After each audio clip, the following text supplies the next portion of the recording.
கர்த்தருடைய பரிசுத்த நாமம் மகிமைப்படுவதாக. இந்த நாளில் இந்த காலை வேளையிலே கர்த்தர் நம்மை அவருக்குள் பலப்படுத்தும்படியாய் நமக்கு தருகிற வார்த்தை 2 கொரிந்தியர் அதனுடைய 4வது அதிகாரம் அதனுடைய 8-9 வசனங்கள். நாங்கள் எப்பக்கத்திலும் நெருக்கப்பட்டும் ஒடுங்கி போகிறதில்லை, கலக்கமடைந்தும் மனம் முறிவடைகிறதில்லை, துன்பப்படுத்தப்பட்டும் கைவிடப்படுகிறதில்லை, கீழே தள்ளப்பட்டும் மடிந்து போகிறதில்லை. கர்த்தருடைய பரிசுத்த நாமம் மகிமைப்படுவதாக. தேவஜனங்களாகிய நம்மை இந்த நாளிலும் கர்த்தர் இந்த வசனங்களை கொண்டுதான் நம்மை அவருக்குள் பலப்படுத்துகிறார்.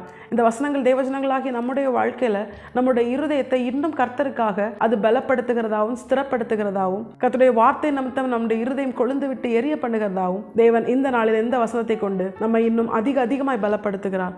இந்த வசனத்துல கர்த்தர் நமக்கு சொல்லுகிற வார்த்தை என்ன தெரியுமா? தேவஜனங்களாகிய நாம் எப்பக்கத்தில் நெருக்கப்பட்டாலும் நாம் ஒடுங்கி போகிறது இல்லையாம், கலக்கம் அடைந்தாலும் நாம் மனம் முறிவு அடைகிறது இல்லையாம், துன்பப்படுத்தப்பட்டாலும் நாம் கைவிடப்படுகிறது இல்லையாம், நாம் கீழே விழுந்தாலும் மடிந்து போகிறது இல்லையாம். இவ்வளவு மேன்மையாய் இவ்வளவு மகிமையாய் கர்த்தர் நம்மை அவருக்குள் உருவாக்கி இருக்கிறார். இதுதான் தேவஜனங்களாகிய நம்முடைய வாழ்க்கையில கர்த்தருக்காக உருவாக்கப்படுகிற அந்த வாழ்க்கையின் மேன்மையை இந்த வசனத்தை கொண்டு தேவன் நமக்கு மீண்டும் ஒரு விசை உணர்த்தி இருக்கிறார். உலக ஜனங்களுக்கும் தேவ ஜனங்களுக்கும் உள்ள வித்தியாசம் என்ன தெரியுமா? சின்ன விஷயத்துல கூட அவங்க என்ன பண்ணுவாங்க? உலக ஜனங்கள் சோர்ந்து அவங்க தங்களுடைய வாழ்க்கையை முடித்துக் கொள்வாங்க. ஆனா தேவ ஜனங்களுடைய வாழ்க்கையில எவ்வளவு பிரச்சனை வந்தாலும் கர்த்தரே அவர்களுக்கு பலனாய் இருக்கிறார். அவர்கள் துன்பப்படுத்தப்பட்டாலும் அவர்கள் அதனால் எந்த சேதமும் ஆகாதபடிக்கு கர்த்தரே அவர்களுக்கு பலனாய் இருக்கிறார். அவர்கள் கீழே விழுந்தாலும் மடிந்து போகாதபடிக்கு கர்த்தரே அவர்களோடு கூட இருந்தவர்களை பலப்படுத்துகிறார். தேவ ஜனங்களுடைய வாழ்க்கையில கர்த்தருக்காக உண்மை உத்தமமாய் வாழ நம்மை அர்ப்பணிக்கும் பொழுது மற்ற ஜனங்களிடத்துல இருக்கிற மேன்மைகள், ஆசீர்வாதங்கள், ஐஸ்வர்யங்கள் நம்மிடத்துல இல்லாம இருக்கலாம். ஆனா தேவ ஜனங்களுக்கு கர்த்தர் விசேஷித்த விதமாய் தருகிற ஆசீர்வாதங்கள் தான் எந்த சூழ்நிலையும் அவர்களை மேற்கொள்ளாதபடிக்கு கர்த்தரே அவர்களோடு கூட இருக்கிறார். இப்படிப்பட்ட ஆசீர்வாதங்களை நாம் நம்முடைய வாழ்க்கையில இழந்து போகாமல் இருக்க வேண்டுமானால் இதை நாம் எதினால் பெற்றுக்கொண்டோம் என்று நாம் அறிந்திருக்க வேண்டும். இப்படிப்பட்ட நன்மைகள்லாம் நமக்கு எதனால உண்டானது? கர்த்தர் நம்முடைய பலனாய் இருக்கிறார். அது எப்படி நம்முடைய வாழ்க்கையில் நாம் பெற்றுக்கொண்டோம் என்பதை அறிந்தால்தான் அதை நாம் இழந்து போகாதபடிக்கு தேவன் நமக்கு தந்த அந்த நன்மையை நாம் பத்திரமாய் காத்துக்கொள்ள முடியும். இந்த அதிகாரத்தின் 7வது வசனத்தை நம்ம பார்த்தோம்னா, இந்த மகத்துவமுள்ள வல்லமை எங்களால் உண்டாயிராமல் தேவனால் உண்டாயிருக்கிறது என்று விளங்கும்படி இந்த பொக்கிஷத்தை மண் பாண்டங்களில் பெற்றிருக்கிறோம். இந்த வசனம் தான் இதற்கு முன்பதாக நாம் வாசித்த அந்த ஆசீர்வாதங்களுக்கான காரணம். நம்முடைய வாழ்க்கையிலும் மனமும் மாம்சம் விரும்புகிற அப்படிப்பட்ட ஒரு வாழ்க்கையை நடப்பிக்கிற அந்த ஜனங்களுக்கும் கர்த்தருக்காக உண்மை உத்தமமாய் வாழ தங்களை அர்ப்பணித்த ஜனங்களுக்கும் உள்ள வித்தியாசம் என்ன தெரியுமா? தேவ ஜனங்களுடைய வாழ்க்கையில அவர்களுடைய சரீரத்திற்குள் ஒரு மகத்துவமான வல்லமை என்கிற பரிசுத்த ஆவியானவரை, அந்த பலனை, தேவ பலனை அவர்கள் பெற்றிருப்பதனால தான் உலகத்தாலேயும் மாம்சத்தாலேயும் பிசாசினாலேயோ எந்த விதத்திலும் அவர்களுடைய ஆவி ஆத்துமா சரீரம் சேதப்படாதபடிக்கு கர்த்தர் அவர்களை பாதுகாக்கிறார். அந்த வல்லமை அவர்களுக்குள்ளிருந்து கிரியை செய்கிறது. எந்த காரியமும் அவர்களை சேதப்படுத்தாது, எந்த சூழ்நிலையும் அவர்களை மேற்கொள்ளாது. கர்த்தரே அவர்களுக்கு பலனாயிருக்கிறார். கர்த்தரே அவர்களுக்கு துணையாயிருக்கிறார். மற்ற ஜனங்களை பார்க்கும் பொழுது அவர்களுடைய வாழ்க்கையில் இருக்கிற ஏதாவது ஒரு நன்மை நம்முடைய வாழ்க்கையில் இல்லாமல் இருந்தாலும் தேவஜனங்களாகிய நாம் எல்லா விதத்திலும் விசேஷித்தவர்கள். எந்த ஒரு காரியத்தாலும் நம்மை மேற்கொள்ள முடியாது.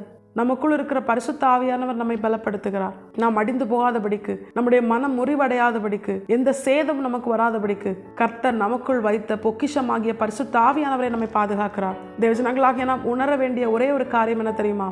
இவ்வளவாய் நம்மை பாதுகாத்து வழிநடத்துகிற பரிசுத்த ஆவியானவர் எந்த விதத்திலும் துக்கப்பட்டு நம்மை விட்டு விலகி போகாதபடிக்கு கர்த்தருக்கென பரிசுத்தமாய் வாழ நாம் நம்மை அர்ப்பணிக்க வேண்டும். ஏன்னா பரிசுத்த ஆவியானவர் அசுத்தமான கிரியைகளுடைய ஒரு மனுஷனுடைய வாழ்க்கையில அவனுக்குள் வாழ அவர் என்ன பண்ண மாட்டாரு?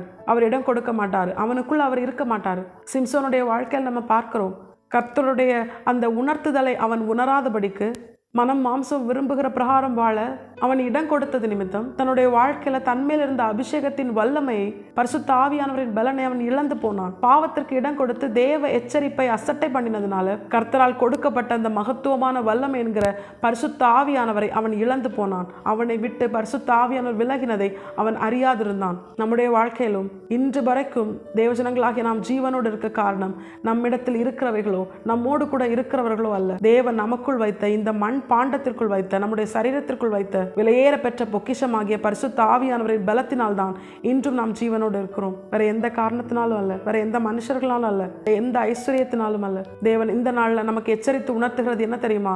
இன்றும் நாம் மடிந்து போகாமல், எந்த சூழ்நிலையும் நம்மை மேற்கொள்ளாமல் இருக்க காரணமாகிய நமக்குள் இருக்கிற பரிசுத்த ஆவியானவர் நம்மை விட்டு விலகி போகாதபடிக்கு நாம் பரிசுத்தமாய் வாழ முழு மனதோடு, முழு ஆத்துமாவோடு, முழு பலத்தோடு நம்மை கர்த்தருடைய பாதத்திலே அர்ப்பணிப்போம். பாவத்திற்கு விலகி பரிசுத்தத்திற்கு இடம் கொடுப்போம். வேதம் தெளிவாய் சொல்லுகிறது, நான் உங்களை அசுத்தத்திற்கு அல்ல பரிசுத்தத்திற்கே அழைத்தேன் என்று கர்த்தர் நம்மோடு கூட வார்த்தையை கொண்டு அவர் எச்சரித்து உணர்த்துகிறார். தேவஜனங்களாகிய நாம் அசுத்த கிரியைகள் இந்த நிமிஷம் வரைக்கும் நம்மிடத்துல சிம்சோனை போல தேவன் எச்சரித்தும் ஏதாவது ஒரு காரியத்தை நாம் விடாது இருந்தோமேயானால் இந்த நேரத்தில் கர்த்தர் எச்சரித்து உணர்த்தும் பொழுது தேவ சமூகத்தில் அதை விட்டு விடுகிற இருதயத்தோடு அதை அறிக்கை பண்ணி விட்டு விட்டோமேயானால் கர்த்தர் நிச்சயமாய் நமக்கு இரக்கம் பாராட்டி அந்த காரியத்தை மன்னித்து அதிலிருந்து நம்மை விடுதலையாக்கி நமக்குள் அவர் தந்த விலையேற பெற்ற பொக்கிஷமாகிய பரலோகத்தின் பலனாகிய பரிசுத்த ஆவியானவர் நம்மிடத்திலிருந்து விலகி போகாதபடிக்கு நமக்குள் இருந்து நம்மை எல்லா சூழலிலும் தப்புவித்து காத்து பலப்படுத்தி நிலைநிறுத்தி நம்மை உயர்த்தி அவர் மகிமைப்படுவது அதிக நிச்சயம். நாம் நம்மை கர்த்தருடைய பாதத்திலே அர்ப்பணிப்போம். கர்த்தர் நம்மோடு கூட இருந்து நம்மை பலப்படுத்துவதும் அதிக நிச்சயம். கர்த்தர் தாமே இந்த வசனத்தை கேட்ட நம் அனைவரையும் ஆசீர்வதித்து வழிநடத்துவாராக. கர்த்தருடைய பரிசுத்த நாமம் மட்டுமே மகிமைப்படுவதாக. மாரநாதா, இயேசு வருகிறார். ஆயத்தமாகவும் பிறரை ஆயத்தப்படுத்துவோம். ஆமென்.